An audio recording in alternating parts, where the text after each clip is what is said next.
Live from Fargo and serving you on TV, online, and on the go, this is Valley News Live at 5. It's towards the end of first semester, students are finishing up with their finals, and it's just a horrible thing just to hear. Students at North Dakota State College of Science in Wahpeton are finishing up finals, which can be a stressful time.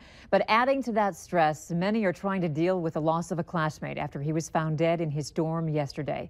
Valley News Team's Rose Itzkovitz has the details. Right before Christmas break, he was about to go home. Now his family doesn't get to see him, so prayers go out to his family. NDSCS first-year student Nathan Gossett was just 18 years old when his body was found Monday on the school's Wahpeton campus. I'm kind of surprised that it all happened from being in Wahpeton because it's such a small town and a bunch of people out here, so I don't know, it's kind of crazy. Students tell me the body was found here in Norgard Hall, where he lived on campus. The death comes right as the students prepare for finals. Finals is very stressful and it gets to a lot of people's head, I guess, and it can be a lot sometimes. I don't really like stuff on the outside affect me, but it definitely it throws you kind of off your game for finals. Freshman construction major Michael Reller was working on his English paper when he learned of the tragedy. So I looked out my window and there was probably 3 or 4 cop cars here, and there was a coroner's van. When I walked into the main lobby, I caught it just at, I guess, the perfect moment. And the coroner and a cop were wheeling a body bag into the elevator and then obviously going up to go retrieve the body. The school's personal counselor says he doesn't know whether the death itself had to do with the pressures of finals. Loss, unfortunately, takes place year-round, but one of the things that's concerning about the loss right now is it's compounded with it being finals week. Which is why the school's offering free and confidential counseling services for students and staff who need them. I felt kind of sad because I didn't really know him, but it seemed like a lot of people knew him here. A bunch of people were kind of sad and posting stuff on their stories. And whether the students knew him or not, most are trying to cope while finishing up the semester. In Wahpeton, Rose Itzkovitz, Valley News Live.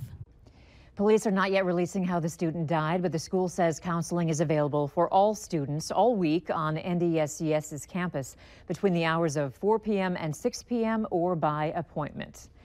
The wind died down and it was warmer, and for some reason that makes it a little easier to put up with the gloominess today. But that warm weather is bringing something else this evening, right, Hutch? Yeah, indeed. We have some changes that you need to be aware of as we head through the overnight hours. First and foremost, today we didn't have much in the way of wind to contend with, and what wind we had was from that warm, mild southerly direction. Take a look at the temperatures across the region. Temperatures slipping out of the near 60-degree range in Rapid City while it is 10 in Duluth.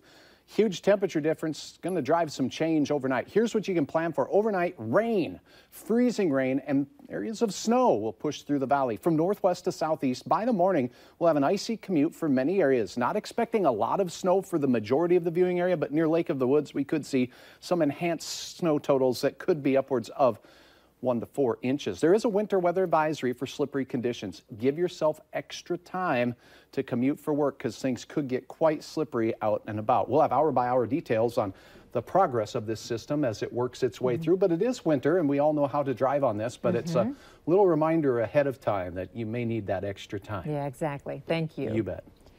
We're continuing to follow a developing story out of Minnesota that the entire country will be watching. We will find out tomorrow the name of Minnesota's new U.S. Senator. Governor Dayton has a news conference scheduled for 10 Wednesday morning to announce the appointment. Senator Al Franken announced last week his intention to resign from the Senate following accusations of sexual harassment. That means it's up to the governor to appoint someone to fill the vacancy. The person Dayton names will serve until next year's general election. There has been speculation he would name a caretaker to the position who would not run for the seat. But Dayton has been under pressure from some in the party to not do that and instead to appoint someone who wants to run for the seat and complete Franken's unexpired term.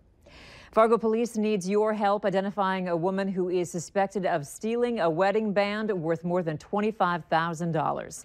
Take a look. The surveillance pictures provided by police are not the best quality, but may provide some insight. She's described as a heavy-set Asian woman, approximately 5'3" to 5'6", in her 30s or 40s. If you recognize her, call the Investigations Division at 241-1405. Police say you can remain anonymous.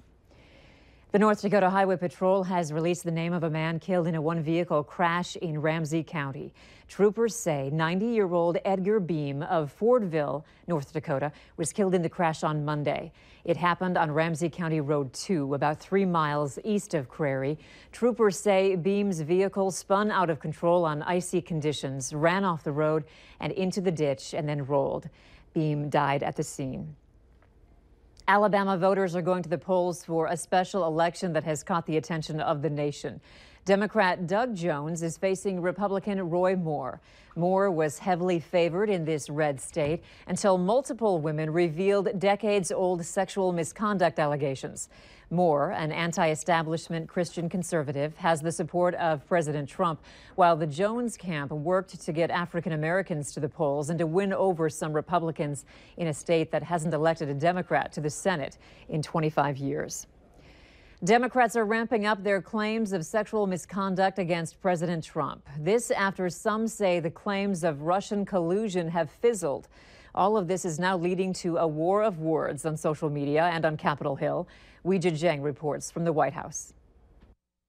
We got everybody here? Democratic women in Congress are urging their colleagues to investigate allegations of sexual misconduct against President Trump. I stand here demanding accountability, a full investigation from Congress when the White House will not provide its own.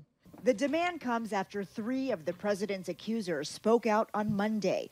13 other women have come forward with similar claims. I believe that they would find enough proof to, show that he had this misconduct and he's not fit for office. New York Senator Kirsten Gillibrand has already called for the president's resignation, prompting this fiery tweet on Tuesday in which he calls Gillibrand a lightweight and someone who would come to my office begging for campaign contributions not so long ago. I see it as a sexist smear. I mean, that's what it is. And it's part of the president's effort at name calling, and it's not going to silence me.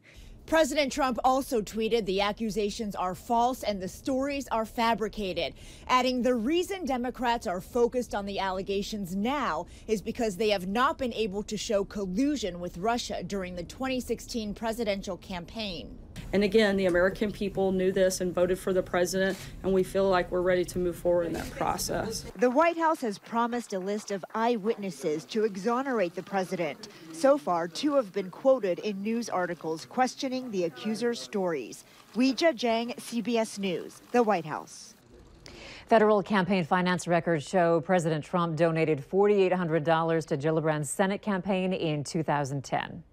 U.S. Customs and Border Protection will adjust the hours of operation at the Lancaster and Roseau ports of entry starting January 7th.